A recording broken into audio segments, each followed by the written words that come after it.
There's an 84-year-old farmer in Iowa. His name is Walter. He has $2.3 million in his savings account. He never earned more than $32,000 a year. His grandkids drive leased BMWs and call him broke. He drives a 1997 Ford. He grows his own tomatoes. He hasn't paid a credit card bill in 47 years. And every time someone asks Walter how a man who earned so little ended up owning so much, he just smiles and says the same 5 words. I never forgot the rules. Hey friends, tonight I'm going to give you those rules. 20 of them. Old rules. Forgotten rules. Rules your great-grandparents lived by and your TikTok feed has spent a decade making you forget. These are the rules that built quiet millionaires for 200 years before side hustle became a word. And here's the thing nobody is telling you in 2026. They still work. So sit back, grab a notebook, and stay with me to the very end. Because the last rule on this list, number 20, is the one that decides whether you spend the next 10 years getting rich or getting tired. Let's open the ledger. Chapter 1. The Old Way of Earning. In a small workshop in the year 1840, an old leather-bound ledger sat open on a carpenter's table. The first 5 rules of wealth were written on the first 5 pages, not by an economist, by a craftsman. The carpenter knew something modern people have forgotten. How you earn money matters more than how much. Rule 1. Master 1 skill before chasing 10. In the old world, a baker was a baker for life. A blacksmith was a blacksmith for 40 years. They didn't have side hustles. They had a craft. And by the time they turned 50, they could do that one thing better than anyone within 100 miles. Their customers traveled to them. Their reputation out-earned every younger man who tried to do everything. In 2026, everyone wants to be 10 things. A creator, an investor, a coach, a flipper, a dropshipper. But the old rule still holds. Pick one. Master it for 10 years. The world will quietly hand you wealth that 10,000 jack-of-all-trades will spend their lives chasing. Rule 2. Money follows value, not noise. Imagine 2 men standing in the same market. One shouts. He waves his arms. He promises miracles. The other simply opens a small stall, places a single jar of honey on the counter, and waits. By the end of the day, the loud man is hoarse and broke. The quiet man has sold every jar. Money doesn't follow attention. Money follows the smell of real value. The modern internet has tricked you into believing the loudest person wins. They don't. They just burn out fastest. Be the one with the honey. Rule 3. Never sell your time twice. Sell your craft. In the trade guilds of the 1700s, a master craftsman never charged by the hour. He charged by the piece. 1 chair, 1 table, 1 pair of shoes. If he became twice as fast, he earned twice as much. If he became 3 times as skilled, he charged 5 times the price. In 2026, you've been taught to sell hours. An hour at a desk, an hour at a wheel, an hour for an app. But the moment you sell your craft, the moment you sell what only you can make, your income stops being tied to a clock. The slow people earn the same as you. The masters earn 10 times more. Stop selling the hour. Start selling the craft. Rule 4. The slowest dollar is the safest dollar. The Iowa farmer who survived the Great Depression had a saying, "A dollar that came easy goes easy. A dollar that came slow stays." He had seen too many of his neighbors strike oil, win bets, marry into money, and lose it all within a season. The dollars that came fast came with no respect attached, so they left fast too. The dollars he kept were the ones he earned with calloused hands, over years. Those dollars he treated like family. He never spent them carelessly. He never gambled them. And 40 years later, his farm was paid off. Slow money sticks. Fast money runs. Choose accordingly. Rule 5. Build a reputation before a bank balance. Benjamin Franklin once wrote, "It takes many good deeds to build a good reputation, and only one bad one to lose it." In the old world, a man's reputation walked into a room 10 years before he did. If you were known as honest, careful, and fair, the bank loaned to you. The customers trusted you. The town stood behind you. And money, quiet, steady money, found its way to you. In 2026, you can build a reputation faster than ever, or destroy one in a single tweet. So choose carefully what you become known for. Because long after your balance fluctuates, your name is what people pay for. That was Chapter 1, The Old Way of Earning. Take a breath. 5 rules down, and we haven't even talked about how to keep what you earn yet. Open the next page of the ledger. Chapter 2, The Old Way of Spending. The same leather-bound ledger had a second section. It was thicker than the first, because the old world understood something the modern world doesn't. You don't get rich from what you earn. You get rich from what you don't spend. Rule 6. If you can't pay in cash, you can't afford it. Picture a small general store in 1932. A man walks in. He wants a new coat. He asks the shopkeeper if he can pay later. The shopkeeper smiles and says, "Son, if you can't pay today, you can't wear it today." That was the law of the Depression generation. They had watched a country drown in debt and lose everything overnight. They learned, in their bones, that credit was a chain dressed up as a gift.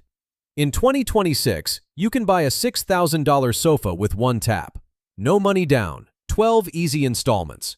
But here's the truth your grandmother knew: if you can't pay for it today, the sofa owns you. Not the other way around. Cash is freedom. Credit is rent on a feeling. Rule 7. Mend before you replace. In Japan, there's a word, mottainai. It means, what a waste. It's said when something is thrown away that still had life in it.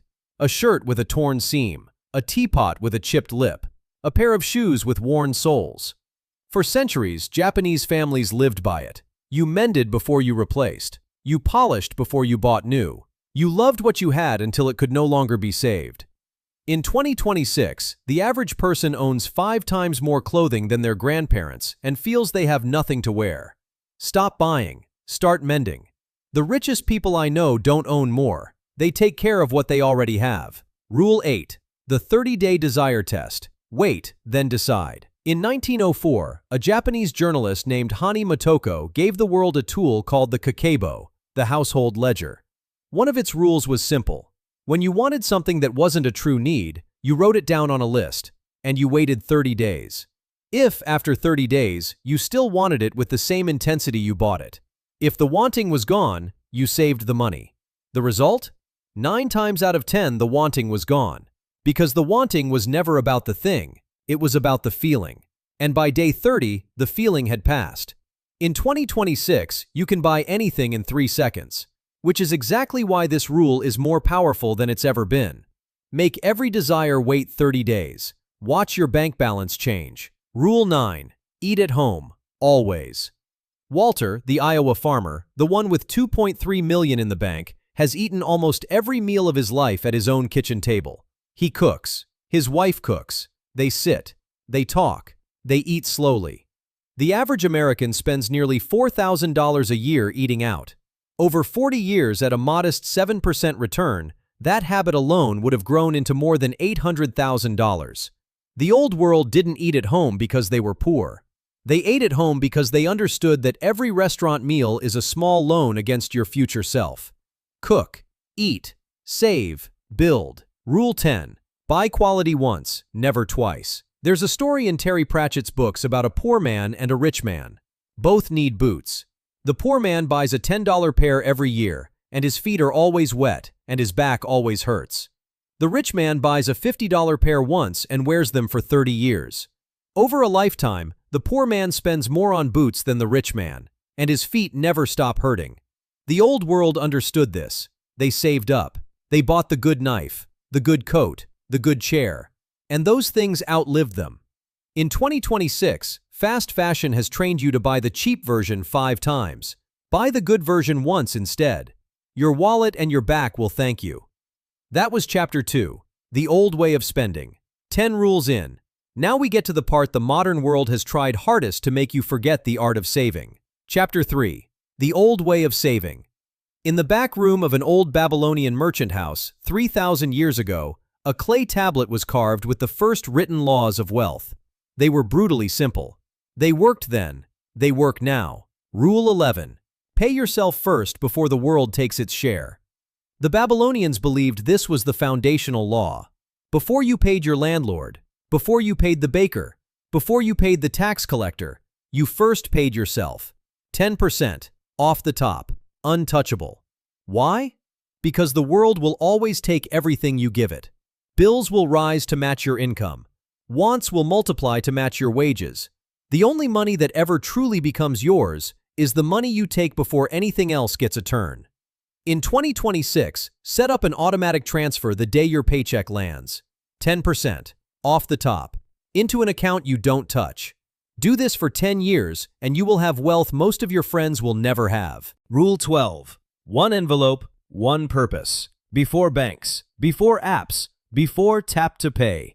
The old world used envelopes, real, paper ones, each one labeled food, rent, coal, Christmas, doctor. When the envelope was full, you stopped putting money in. When the envelope was empty, you stopped spending. There was no overdraft, no treat yourself, no I'll figure it out later. The envelope was the law. In 2026, you can do this digitally. Separate accounts, separate cards, separate buckets. But the principle is unchanged. Every dollar gets a job. No dollar wanders alone. Money without a purpose finds its way out of your life.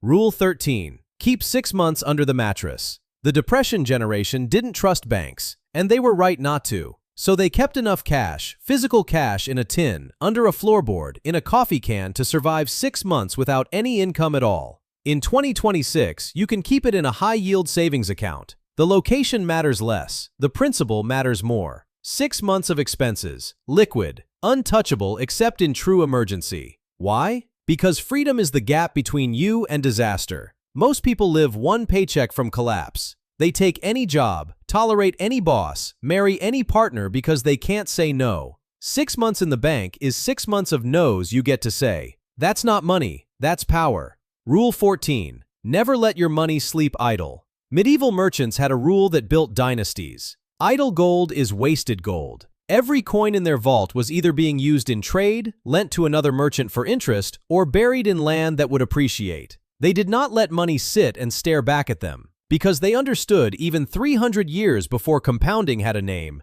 that money standing still was money slowly dying. In 2026, money in a checking account loses 3% to inflation every year. That's not safe. That's just slow theft. Once your 6-month fund is full, every dollar after that should be working. Index funds, real estate, a business, a skill. Pick the vehicle. Just don't let it sleep. Rule 15. The first 10% is sacred. Don't touch it. This is the closing law of the Babylonian tablets. The 10% you pay yourself, it is not for emergencies. It is not for opportunities. It is not for just this once. It is sacred, untouchable. It exists to do one thing: grow. Most people who try the 10% rule fail because they rate it. A wedding, a car, a vacation, a really good chance. The quiet millionaires never touch it. They let it compound for 40 years, and the math takes care of the rest. If you save just 10% of a $50,000 income for 40 years at a modest 8% return, you retire with over $1.4 million. Not from earning, just from not touching. That's 15 rules, 3 chapters down, 1 to go, and this is the chapter that separates people who have money from people who have wealth. But before we open it, I need a favor. If even one of these rules has landed on you, if even one has made you stop and think, go down to the comments right now and tell me which one. Just the number. Rule 3, Rule 7, Rule 11, whichever one hit hardest. Awareness is the first step to mastery, and the comment section becomes a quiet community of people choosing a different path. And while you're there, go ahead and subscribe. New story every Sunday. We're building this together. Now, the final chapter. Chapter 4. The old way of building. In every culture, in every century, there has been a final law of wealth. It is not about earning, not about spending, not about saving. It is about building. Building something that outlives you. This is the chapter the modern world has forgotten most. Rule 16. Plant trees you'll never sit under. In ancient Greece, there is a proverb. A society grows great when old men plant trees in whose shade they shall never sit. The old world understood that real wealth wasn't a number on a tomb. It was a forest behind a house. It was a vineyard whose first harvest your grandchildren would taste. It was a business that would feed 3 generations. In 2026, almost everyone is building for this year. The promotion, the vacation, the new car. Nobody is planting trees. Be the one who does. Buy land you won't develop. Open an account for a child not yet born. Write a book for a reader you will never meet. The richest people in history were always the ones who could see past their own lifetime. Rule 17. The rich man owns time. The poor man owes it. Seneca, the Roman philosopher, wrote 2,000 years ago, "It is not that we have a short time to live, but that we waste much of it." The wealthy man is not the one with the most money. He is the one who answers to no schedule but his own. He wakes when he wishes. He works on what he chooses. He owes no boss a single hour. The poor man, even the high-earning poor man, owes his hours to someone else. 40 a week, sometimes 60, sometimes 80, and every promotion just buys him a louder cage. Money, in the end, is just a tool to buy time back. That is the whole game. Aim for time, not toys. Rule 18. Wealth is the gap, not the income. This is the through line of every rule on this list, the rule that connects all the others. Two men earn the same wage their entire lives. One of them spends every dollar. The other widens the gap between what he earns and what he spends, even by just a little, every month for 40 years. At the end of 40 years, the first man has nothing. The second man is rich. Wealth is not what shows up in your bank account. Wealth is the gap between what comes in and what goes out. Close the gap and you stay a slave. Widen it, even a little, and you quietly become free. This is the rule that built every quiet millionaire in history, every single one. Rule 19. Teach your children to count, then to give. In old merchant families, Jewish, Chinese, Lebanese, Italian children were taught the abacus before they were taught to read. They learned to handle money before they learned to spend it. And then, the moment they were old enough, they were taught the second lesson: give some of it away. Why? Because money that is only saved becomes a cage. Money that is given becomes a connection. The richest families in history were never the ones who hoarded the most. They were the ones whose names lived on through the libraries, the schools, the hospitals they built. In 2026, teach your children and yourself both halves of the lesson. Count well, save well, and give well. Wealth that doesn't circulate is just expensive paper. Rule 20. Die rich in time, not in things. Marcus Aurelius, the Roman emperor, was the most powerful man in the known world. He had palaces, armies, gold, and the night he died, he wrote one last sentence in his journal: "Pass on then, with a good grace." He understood, at the end, that nothing he owned was actually his, only his time, only how he had spent it. In 2026, the goal is not to die with the biggest pile. The goal is to die having spent your days well, to have built things you cared about, to have loved people deeply, to have watched sunrises you weren't too busy to see. If you build wealth and waste your hours, you have lost the only game that matters. Build wealth so that you may own your hours. That is the whole point.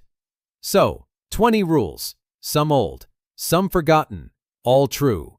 You don't have to follow all 20. You won't anyway. But pick 3, just 3. The 3 that hit hardest as you listened. Write them down tonight. Live by them for 1 year. I promise you, 12 months from now, you will be a different person. Quieter, calmer, wealthier. The kind of wealthy nobody notices but everybody events envies. Walter, the farmer in Iowa, never forgot the rules. That's why his grandkids think he's broke and the bank teller knows he could buy their house with 1 check. You can be Walter. The world is starving for quieter, wiser people in 2026. Be one of them. And before I let you go, say the words, the 6 that decide everything. I master my money. My money does not master me. Say it like you mean it, because the day you do mean it, the rules stop being rules. They become the way you live. If this story moved something in you, subscribe. New story every Sunday. We are building a quiet community of people who refuse to forget. I'll see you in the next one.